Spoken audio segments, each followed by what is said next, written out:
Riccardo De Felice, 24 anni, da quel 16 novembre, quando uccise il padre Francesco, 56 anni, è rinchiuso nel carcere di Treviso. Secondo tutti e due i periti, la psichiatra nominata dal giudice ed il consulente di parte, il giovane non era capace di intendere nel momento in cui sferrò 3 fendenti al collo del papà mentre stava dormendo sul divano di casa.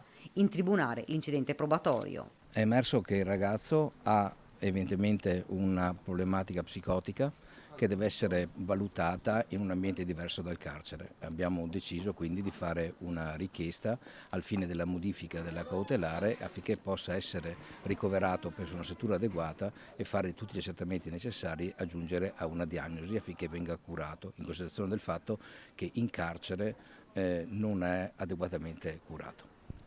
Come sta ora il ragazzo?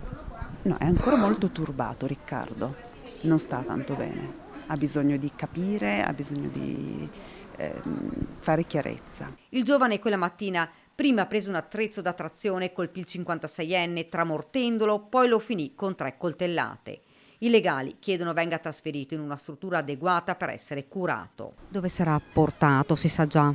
Probabilmente nel reparto psichiatria dell'ospedale di Conegliano, probabilmente perché ha dato disponibilità al ricovero, semplicemente per questo. Secondo gli inquirenti il ragazzo comunque sarebbe in grado di presenziare al processo. Riccardo De Felice, il cui grado di pericolosità sociale risulterebbe al momento attenuato, sta ancora male. Il giovane è ancora convinto che l'omicidio del padre fosse necessario per salvare la madre e lui stesso.